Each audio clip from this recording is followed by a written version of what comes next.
കണ്ണൂർ ചെങ്ങളായിയിൽ പ്രവർത്തനം നിർത്തിയ കരിങ്കൽ ക്രഷറിന്റെ കിണറ്റിൽ അജ്ഞാത മൃതദേഹം കണ്ടെത്തി.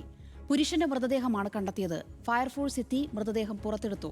സംഭവത്തിൽ ശ്രീകണ്ഠാപുരം പോലീസ് അന്വേഷണം ആരംഭിച്ചിട്ടുണ്ട്.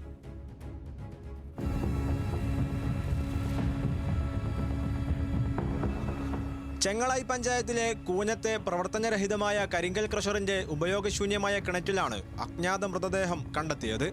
സമീപത്തെ ഇന്റർലോക്ക് നിർമ്മാണ ഫാക്ടറിയിലെ തൊഴിലാളികൾക്ക് താൽക്കാലികമായി താമസിക്കാൻ കെട്ടിടവും പരിസരവും പരിശോധിക്കുന്നതിനിടെ കിണറ്റിൽ മൃതദേഹം കണ്ടെത്തുകയായിരുന്നു.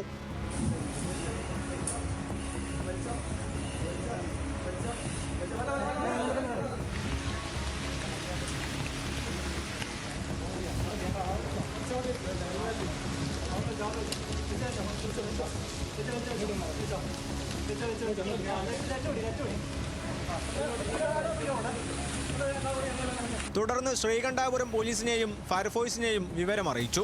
ഫയർഫോഴ്സ് ഉദ്യോഗസ്ഥർ കിണറ്റിലിറങ്ങി മൃതദേഹം പുറത്തെടുക്കുകയായിരുന്നു. മൃതദേഹത്തിന് ദിവസങ്ങളുടെ പഴക്കമുണ്ടെന്ന് പോലീസ് അറിയിച്ചു. മരിച്ചയാളെ തിരിച്ചറിഞ്ഞിട്ടില്ല. ന്യൂസ് മലയാളം, കണ്ണൂർ.